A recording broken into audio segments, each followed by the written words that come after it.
On this episode of the Bronze Metalist podcast, we talk about Acension by Paradise Lost.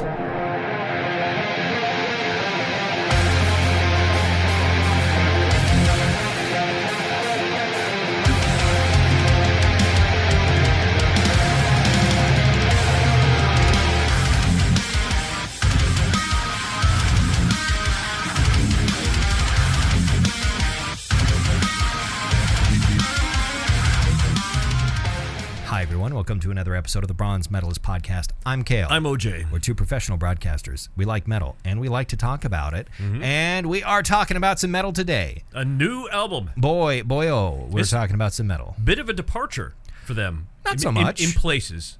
I mean, a little bit. It's not particularly different from their last handful of albums. I suppose. It's different from their middle period, but that's like they've since like 2015 they've been back to doing more sort of death doom stuff. Generally speaking, like Obsidian was very much in this vein as well. But there's stuff on here that's not like death doom. Yeah, but it's probably not that different from their goth stuff. The stuff that kind of reminded me a little bit of 90s Metallica. Yeah, I think a lot of that comes down to Nick's voice on some of them. He has a very kind of a very thrash metal style of singing on a few songs that does definitely sound. He's got the Jimmy Hetz thing going on. Yeah, it does sound a little bit like James Hetfield in some places, but he's got a lot of range. Oh yeah, he does. He can do a lot of things with that voice. He sure can, and we'll talk about those things he do a little bit later on. First, how you doing? I'm doing good, thanks. Yeah, I'm doing great. That's good. Anything to add? Yeah, I've become so boring. I really kind of have become boring. Yeah. I'm no longer interesting. I wouldn't say that. Nobody likes talking about themselves. Yeah, I know. Yeah. That's just how it is. No one enjoys that. You know, it's funny. I don't want to say any names here, but somebody messaged me like last week. Was it last week? I guess. I don't remember. All the days run together now. Saying, hey, can I get a ride into town? And for that 25-minute ride, complained about absolutely everything. Oh, no. Talking about herself the whole time. And I kept having to just push back those intrusive thoughts. It's like, there's a bridge coming up. You know, if I just veer to the right a little bit, no. I could end this right now. No. Or you could ditch out of your own car. I thought about that too. I feel like there's shoulder first. Lean to your shoulder. Yep, yeah. Just roll. There's some TV show that happened in, but I do not know. I could not tell you what it was. Where someone was just like, uncomfortable conversation. Let me ditch out of my own car. I'm done. Yeah. I'm done. Yeah. Yeah. Yeah, I mean, I've haven't been doing anything particularly interesting lately. I've been doing a lot more painting lately, which I didn't do any miniature painting like all summer. I think there was just too many video games. There was a bunch of video games that came out that I wanted to play and spent my time playing them, and now I'm done with. I guess truly there were 2 video games. There were, I guess, 3. Death Stranding 2. Yeah. The first one was Doom: The Dark Ages. Sure. But I finished that fairly quickly. I played through it a couple of times, but that doesn't take super long. Right. And then Oblivion Remastered came out as a surprise, and I had never played Oblivion before, and I was like, okay, well, let's give this a shot, and I eventually got bored with it. You didn't finish it? I did not finish it. I might get back to it at some point, but eventually I got a little bored with it. You know they made a game after that. What was that called? I don't know. No one's ever played that. Yeah, it's no. It didn't come out on very many. It wasn't very popular. Yeah, you couldn't. It was hardly available on any system. Exactly. This is a joke about the Elder Scrolls V Skyrim, which has been released on all the game systems. At one point, you could play it on your smart refrigerator. I'm sure you still can. I'm sure. Yeah. But yeah, I think my problem is I was just doing too much side content, and I think I just needed to focus on the main story and the more interesting side quest lines. Like, because I wasn't playing like a mage character, I ended up doing the Fighters Guild quest line, which is apparently the most boring faction quest in the game. Really? And it is boring. Apparently, the Mages Guild quest is significantly more interesting. I haven't heard all that much about the Thieves Guild being super fun. People really like the Dark Brotherhood storyline as well, but that just didn't fit with my character, even though that level of role-playing doesn't really matter in Bethesda games, but still didn't quite fit, with the paladin-type character I had built. I have never played Obsidian, but you had the you mean Oblivion? Obsidian. I mean, we did say Obsidian earlier. True. It's a different Paradise Lost album. Anyway, I've never played Objection, but no, that's oh no, the game immediately, the courtroom game for like Nintendo DS. Is there a courtroom? Yeah, Ace Attorney. Oh. Objection! And the big text on the... Anyway, sorry. That wasn't worth the interruption. It was. I want to play this game now, but it'd be like There's accounting for DS. But I would like to... I've never... You have the option to be against the Thieves Guild or the Dark Brotherhood. Yeah. And I can't bring myself to do it. It's too fun. That's true. You don't have an option. You don't actually have an option to be against the Thieves Guild. That's only the Dark Brotherhood. Right, just the Dark Brotherhood. There's actually you can't even refuse the Thieves Guild. If you just walk into Central Riften, fucking Björnholf or whatever the fuck his name is, will walk up to you and force you to talk to him and start his quest. You don't have to do his quest, but there's no way to just tell him to fuck off. So that quest will be sitting in your thing forever and ever, and you can't just be like, actually, I don't want to be a thief, actually, and I'm going to turn you into the cops. Like, that's just not an option. It is an option with the Dark Brotherhood. Right. You can kill Astrid and immediately go talk to the nearest guard and tell them, about the Dark Brotherhood, and I think they will... there's, like, one quest you have to do, I think, to try and find where the hideout is, and then once you've you do already that, played the game, you know where it is. Yeah, and you need to get the password basically, so you can, and then you assault the hideout with maybe I think maybe depending upon whether or not you've completed the Civil War quest line. Sure. I don't know. I seem to remember doing that quest with the Legion, with the Legion participating in it. But maybe it was like the Falkreath guards, because that's where their hideout is at. I don't remember. This was like a decade ago. Yeah, since the last time you played. I haven't played Skyrim in a long time. I've definitely played it more recently than that, but the one time I turned in the Dark Brotherhood was a long time ago. Yeah, and I've only sided with the Stormcloaks once. Yeah, I can't do it anymore. I just find their whole you guys are a bunch of Aryan nationalists. Yeah. You're a bunch of blonde-haired, blue-eyed guys who are talking about how you should want to kick out all the people who aren't you from your country. Skyrim belongs to the Nords. This doesn't appeal to me. I mean, it's a good thing that would never happen in real life. Never. Right. But yeah, I just can't. I don't vibe. I don't vibe with that. The political situation in Tamriel is different, but yeah, it is kind of funny when you read into a lot of Elder Scrolls lore, just how racist everybody is. Everyone in Skyrim is racist to everyone in the Elder Scrolls is racist towards everyone else in a way that it kind of balances out a little bit. Right, because there's enough of them. Yeah, and the Empire as it is and as it is presented through most of the games is pretty cosmopolitan in and of itself. Right. Like Cyrodiil in and of itself is pretty good, and all of the different provinces and their the sort of dominant ethnicities there all have some really interesting opinions about everybody else, especially Morrowind. But yeah, it's definitely the Elder Scrolls is just really interesting when you dig into the really deep lore of it. Yeah. But they've just presented less and less of it over the years as the storytelling kind of gets flattened and flattened and flattened. Sure, and spread out. Yeah. Just smooth and uniform and uninteresting. Michael Kirkbride was doing some really interesting drugs when he wrote the lore for Morrowind. And for Oblivion as well.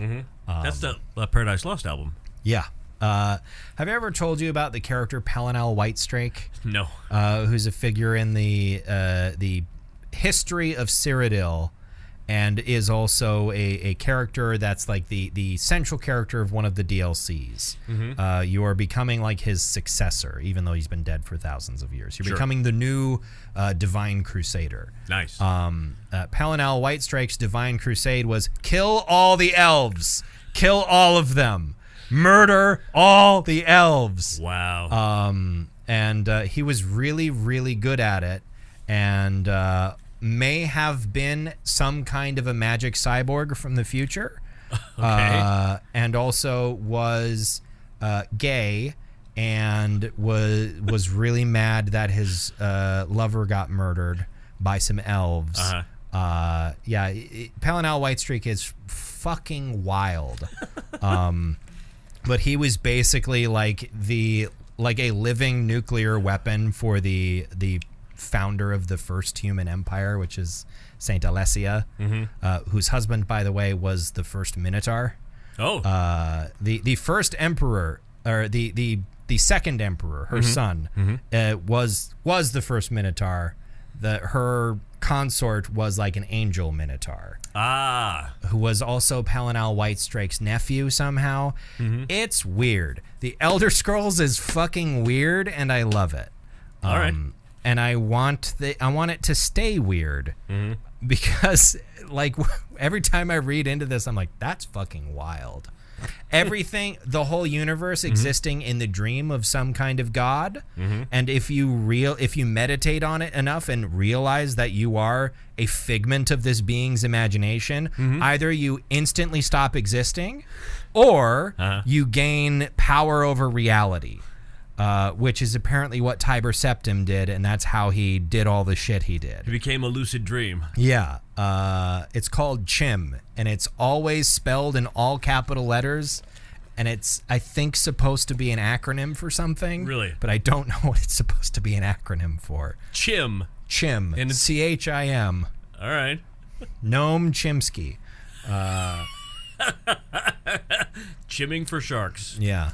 There was a chimp named Noam Chomsky. Noam Chomsky? Yeah, who was named that specifically as like a fuck you to Noam Chomsky, because they wanted to prove that apes could learn language, human languages.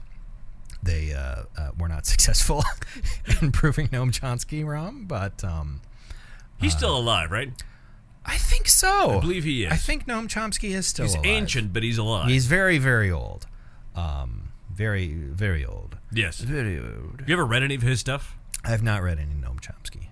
Yeah. Wittgenstein's Poker is pretty good. I really ought to read some more like nonfiction stuff, but I don't know. I like my escapist slop. You know, some of that can be very escapist as well. Yeah. I don't know. I think once I'm done with the current 40K book I'm reading, I'm thinking about rereading The Lord of the Rings. Oh, sure. Which I haven't done in a very long time. And I have a hardcover version of all three books, but it's quite old and it's kind of falling apart. You know that there's a new version out with some new, really wild artwork on it. Interesting. That just released. Interesting. I recently started reading The Stranger by Albert Camus. Interesting book. Is that when you use your other hand? What? The Stranger? No, that's when you sit on your hand for a long time until it goes numb. I think both of those are considered The Stranger. from what I know.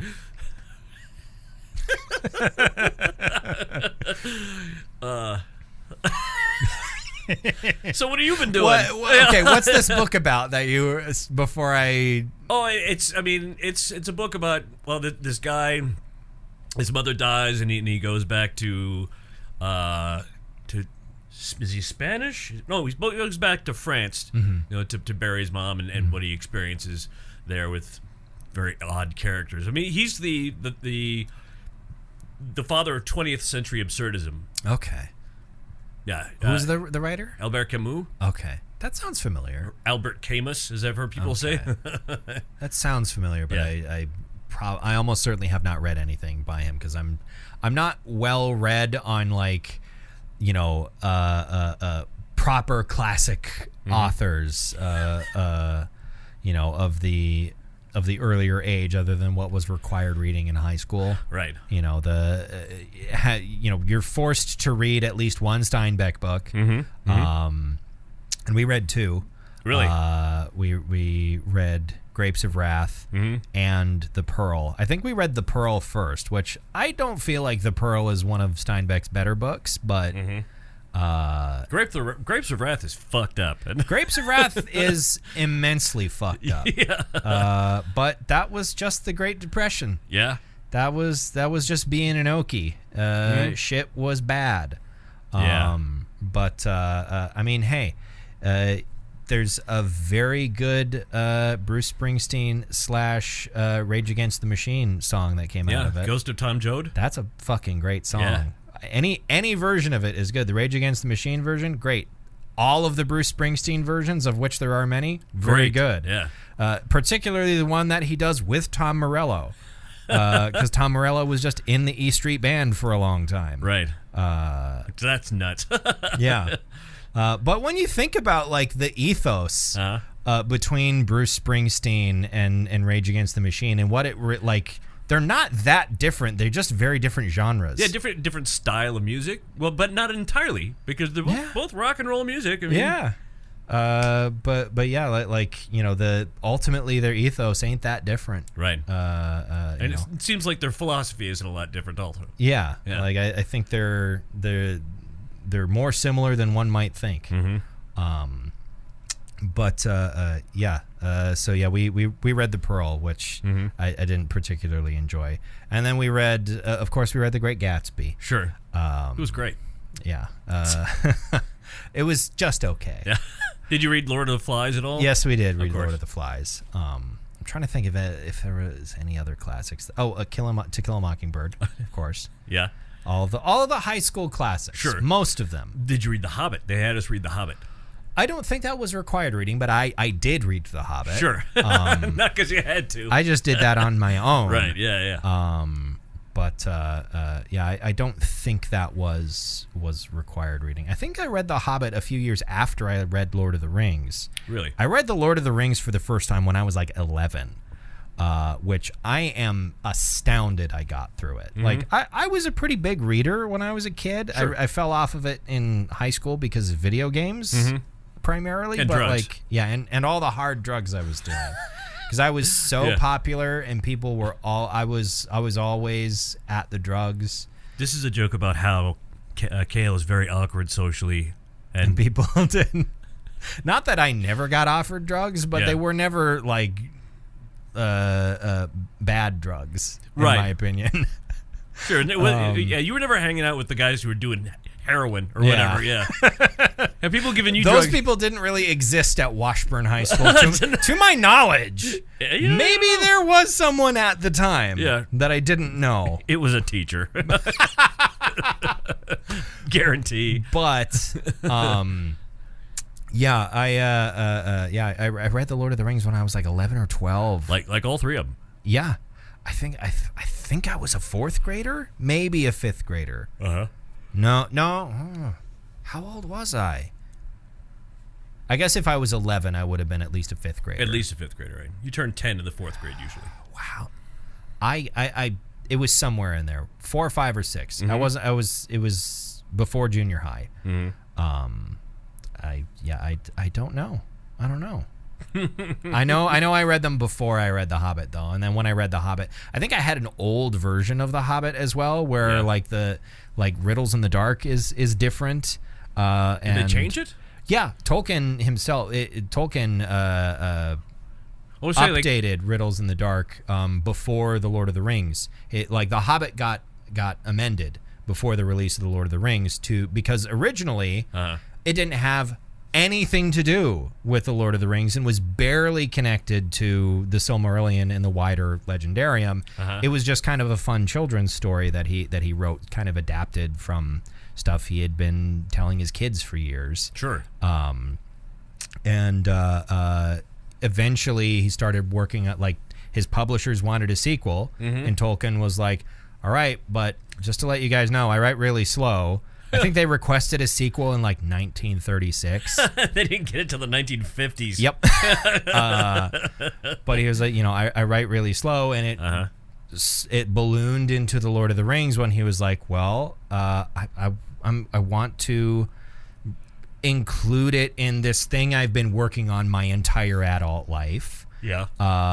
And I want to do this thing with Bilbo's ring and have it be like, oh, it was just this little thing that he found in the dark from this weird little creature, but actually it's a terrible MacGuffin of power. It's the MacGuffin of power. But yeah, a few months before The Lord of the Rings released, his publisher re-released The Hobbit with some slight changes to make the connection between the books more clear. Right. It's not that big of a change, but I remember reading it and being like, in addition to the wildly different tone between The Hobbit and The Lord of the Rings. The Hobbit is, much more lighthearted. Yeah, much more playful. Yeah. The Lord of the Rings is much more serious, at least once the hobbits leave the Shire, which is by design. But yeah, I remember thinking like, okay, this definitely does feel like it was more for kids, I said as a 7th grader. feeling like I had outgrown the age range of The Hobbit, which was kind of true. Yeah. It was partially written for parents to be able to read it to their kids at bedtime, because that's what Tolkien did.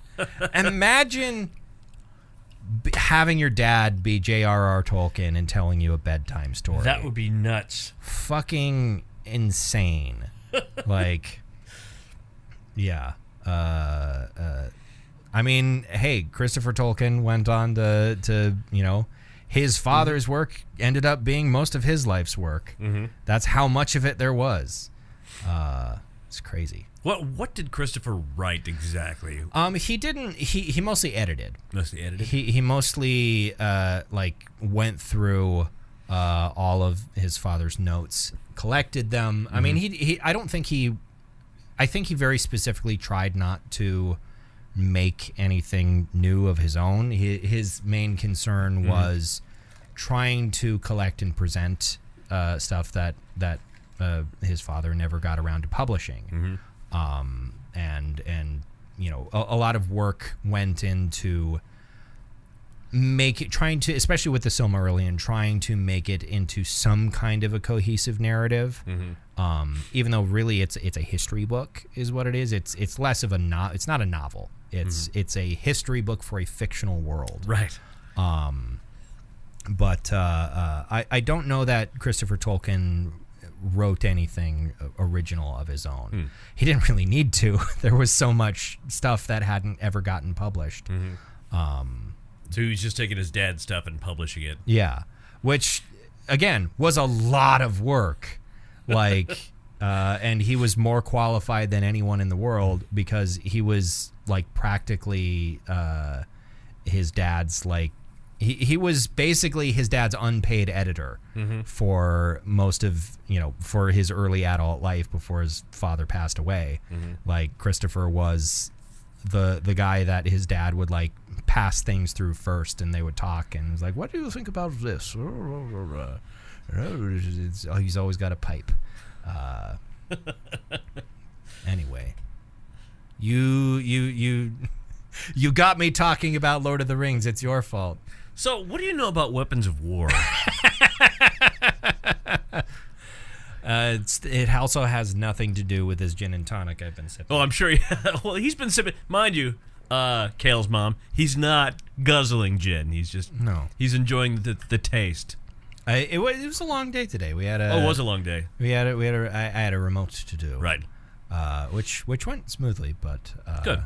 Well, I mean, I wasn't doing the remote, but it was. Yeah, you were running the board. I was running the board. It was between two stations that are not in the same building, right? Which is different than the usual affair. Was it Shane running the board up there? Or? Yeah. Okay. So there was some had to be some communication across distances. Yeah. Further than the 20 feet between studio rooms. Well, I mean, even when that happens, half the time it's like just in a group text anyway. Yeah. Group texting someone who's 20 feet away. Yeah. I mean, in some ways it is more efficient than having to pick up the phone and use the intercom or getting up and walking out of the room. Right. And it's better than yelling as loud as possible. I'm going in 5 minutes! Did you at least have their log up? Yeah. Okay, good. That's so convenient. It is very convenient. Although I feel like it is for as in control as I like to be in some scenarios, I do feel like it is negatively tempting for me in some ways, because there have been some times with our other coworker Jess where I will take stuff off of her log and tell her about it later. Because usually in my head it's like, this needs to happen and it will be easier for me to just do it and tell her that I did it because it needs to happen now. Right. And if I try to communicate that, it will take too long. Just doing it will be way faster, more efficient. And it will not cause problems. It'll be fine. I will just tell her about it later. But yeah, it's one thing that I do like about engineering remotes by myself is because if there's something that I need to do, I just fucking do it. I don't need to tell anybody about it. I don't need to be like, hey, could you do this? It's just just do it. Just do it my fucking self. We'll do it live. Fuck it. Gosh, I haven't thought about that guy in a long time. What a treat to not think about it.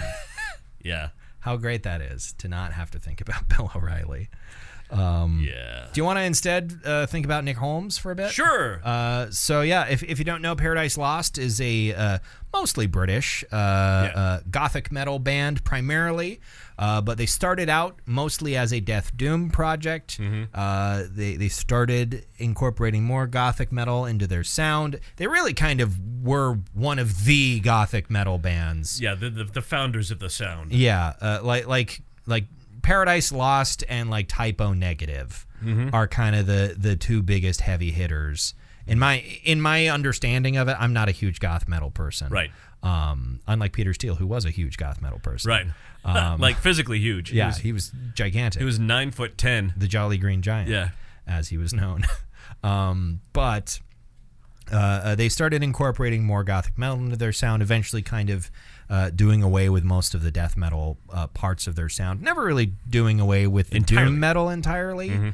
But in 2015, they started bringing back some of the more death metal oriented parts of their sound. Right. I think a lot of that probably had to do with the fact that Nick Holmes became the lead singer of Bloodbath. At around that time, or a little bit before that, I think he took over for Michael Ackerfeld, and I think that sort of reintroduced him to like, oh yeah, this is fun. I like doing these kinds of vocals, and so they started reintroducing some of the harder and heavier parts of their sound, and they've kind of had a somewhat eclectic mix of genres since then, but I think they do a pretty good job of incorporating them pretty seamlessly. Nothing feels out of place, and I don't think goth and doom and death are incompatible. No, by any means. But it can be jarring if you're putting it together wrong. For sure. Yeah. But if there's one thing they're good at, they are good at putting all those pieces together in a way that sounds great. They've been making music since I was a teenager. Yeah, they've got a lot of experience, and I always like seeing when bands that have been around as long as they have also had a really steady lineup. Yeah. With the exception of drummers. But that is a tale as old as time. Yeah. Not being able to hold on to drummers for some reason. Right. Well, I guess because they spontaneously combust. they'll just explode. Yeah. They'll go missing randomly. Right. I think it must have something to do with the fact that drummers are just very in demand. And so if there's a different band that has lost its drummer, a bunch of other drummers are going to be like, what if I go play with them instead? Also, it's very taxing on the body. Yeah, it's definitely a more physically strenuous activity than most of the other things that are happening on stage. Right. Unless you're in Dillinger Escape Plan. Yeah.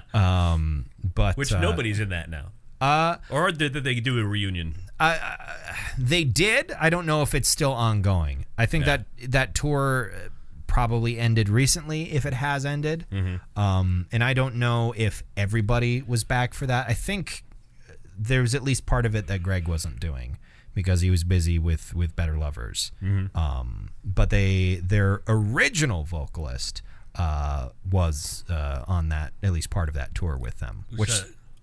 Dimitri Minakakis, I think. Okay. I think I'm saying his last name correctly. He was on their first 2 or 3 albums, I think. Okay. A tour that they did at least partially with the Callous Cowboys. Really? Yeah. Really? Which makes a lot of sense. Yeah. But love that band. Yeah. I need to. Now I kind of want to go back and listen to that album again. That album was so fucking insane. Yeah.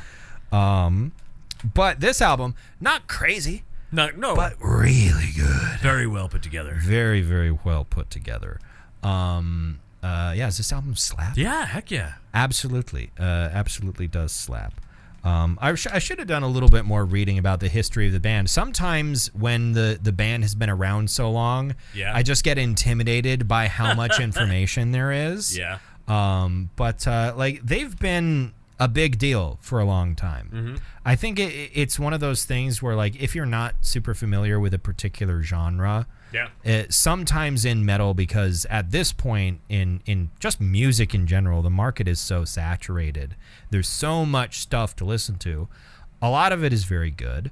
But like, there's so much stuff to listen to. Sometimes if a band isn't like a household name, right, or isn't playing on the radio or something like that, or at least playing on the radio where you are, you might not be aware of them and be aware of how successful they are. But like, these guys have sold like over 2 million albums. Like, that's a big fucking deal for a metal band. It's not Metallica numbers, obviously, but what is? But yeah, I don't think their numbers are their numbers anymore. Yeah. But yeah, it's like I'm always impressed when I come across something like that where it's like, this is a band I haven't really heard of or interacted with all that much. Yeah. And actually, they're really quite successful and well known. It's just they sit in a blind spot for some reason, and for a while that was Paradise Lost. Right. I was familiar with Nick Holmes as the singer of Bloodbath. Old Man Nick. Yeah, first and foremost. Yeah. Because I was more familiar and into death metal at the time. But that was when I was in college, and I didn't really know anything about Paradise Lost until we started doing this together. And I brought Shades of God in. Yeah, you're like, let's talk about Paradise Lost. I don't know when I feel like Obsidian came up at some point. I think we did an episode about it, but I don't know if we did Obsidian before or after we talked about Shades of God. I think after. Yeah. I think Shades of God was a few years ago. Because Obsidian also came out in 2020, which I thought it came out a little earlier than that for some reason. But Obsidian came out in 2020, and that's 5 years ago. Yeah. What? No, it was just a little bit ago. Nothing happened in 2020 that made time feel irrelevant. Did 2020 exist? Not most of it, no.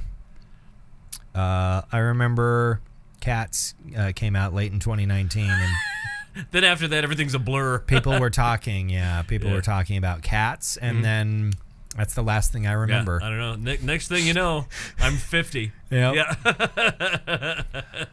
But they've been around. They've been around since 1989, a little earlier than that. I believe so, yeah. But what's before I ask what your favorite song is, I was able to find 6 reviews that actually had numbers on them. And it came out to 79%, which is pretty good. So that's pretty solid. What's your favorite song? I think Silent Like the Grave might be my favorite. Okay. Silence Like the Grave? Silence Like the Grave, yeah. I'm with you on the early part of the album. Salvation's my favorite one. Yeah, that's I feel a great like song. Salvation has... That's got the corrosion of conformity sound to it. Yeah, and it's to me, at least, it has a bit of everything I like about Paradise Lost in it. It's got a really mournful guitar solo. It's doomy. It's got the death growls in it, but it's also got his... like really, it's got like those harmonies to the end too. Yeah, he's got that raspy, clean singing he does. Yeah, this really big moment that he does right towards the end. It's just it's really good. I really like Salvation quite a lot. Did you listen to the version that has tracks 11 and 12 on it? This Stark Town and the Life Unknown. Yep, okay, yep. I didn't realize those were technically bonus tracks. Oh, I didn't know that either. Spotify doesn't call that shit out. They don't do it on mine either. They just played them. Yeah, because technically the end of the album is The Precipice, and if you listen to that, it sounds like an ending song. Yeah, with that in mind, it's like, oh, this does sound like the like an album closer, and I quite like that as well. But that's I'm a big sucker for good album closers. That's a very dark song. It is. Yeah. It is. There's a lot of gloom on this, which is, I mean, it's their thing. They're good at it. I feel like if you had a happy gothic metal album, that I'm sure it exists, or I'm sure there's at least something that has some more upbeat stuff. I think you can make things that isn't things that sound hopeful without it being super hunky-dory. Oh, yeah. Oh, gosh. I would like somebody to do like this sound of guitar, this rhythm, these type of things, but all in major keys. That'd be interesting. There's it just reminded me, there's a version, it's shortened significantly. But there's a version of The Only Thing They Fear Is You from Doom Eternal, but in a major key. And it's actually pretty good. Really? It actually sounds pretty good. It sounds super hopeful. I actually like it quite a lot. I think it's called like The Only Thing They Love Is You or something like that. But yeah, I actually liked that. At some point here soon, I might replay Doom: The Dark Ages. They added some updates to it that appeal to me, which there's now a separate slider for weapon swap speed. Oh, and there is a slider to turn, or an ability to turn off the game's slow-mo. Because that's one of the things I did not like when you do when you parry and do melee attacks. The game slows down for half a second, and I kind of hate it. And for some reason, I don't know what it is about. Makes you sick. Yeah, it makes me motion sick. And I had to actually. My daughter and her husband were here, and we went out to Chinese food after eating that game. After playing the game, and then you ate the game and played some Chinese food. Yeah, I did. But I mean, I did play with Chinese food. I couldn't eat it. I was still too. In order to do this, I'm gonna have to run across the street and grab some Dramamine. I don't know what it is about that game. I wonder where that makes you sick, but like Doom Eternal doesn't. Because I mean, Doom Eternal does, but not as fast. Interesting. I don't know. I wonder if it has something to do with like the FOV or something like that. Maybe. Because I could play Doom Eternal for maybe an hour and a half, and then I'm like, I gotta be done. But this one, it took me about 10 minutes. I know really weird FOVs in games. Like if the field of view is odd, that tends to make me feel weird. Yeah. But like some people play with like really extreme FOVs where the whole game is like really fish-eyed, and I don't know how people stand that. I don't know how people stand that. I don't think anyone thinks it looks good. I think it's almost always like a gameplay thing because your field of view is bigger, so you can see more stuff. Right. I guess I think that's the idea of it. I usually just stick with whatever the developer intended. But Paradise Lost. Yes, I like this album a lot. I did too. I like it quite a lot. What medal would you want to bestow upon it, like Maskanata to Chewbacca? I think after listening to it a second time, I think it's a gold. I agree. I think it's a gold for me as well. The first time through, I'm like, I don't know. And then listening to it again, I'm like, okay. I think definitely after listening to it after I got home today and having time for just it, I was like, I really dig this. I really dig this quite a lot. So, I think it's a gold for me as well. All right. Next week, what do you want to talk about? Okay, I'm going to talk about... Oh boy, that's a great tone to start with. Okay, no, this is good. Okay. It's a band that I've always wanted to bring to the podcast, but I've been afraid to. All right. Because what if I bring one of their albums and you go, I don't like it, and then I have to delete you from my phone and move out of the country? Oh no. Okay. Because it was recently said that they're going to tour again, even though they said they retired. Going back to 1976, and I want you to listen to 2112 by Rush. Okay, sure. I mean, I've not sat down to listen to a Rush album, but I've certainly heard plenty of Rush songs. Yeah. And I've liked all of the Rush songs I've listened to. That's a good sign. You've heard the radio Rush. Sure. This is let's get weird with it, Rush. You know I like weird music. Yeah. I think the chances that I'm going to straight up dislike Rush are pretty slim. Okay, good. I mean, think of other like 70s prog bands we've listened to. I've liked all of them. So yeah, I liked Captain Beefheart. That's true.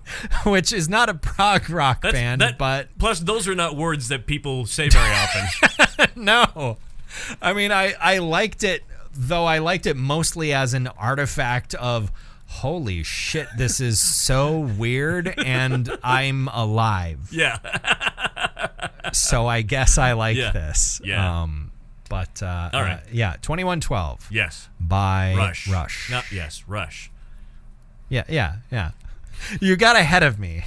Were you thinking I was saying 2112 was the band? No, but because I said yes, and then it went not yes, Rush. Okay. Different progressive. Yeah. Rock and roll band. It was too late. It's getting too late in the day for those kinds of jokes, OJ. I'm about ready to go to bed myself. All you right, haven't said anything about my facial hair, by the way. You're mutton chopping it. Yeah, I am.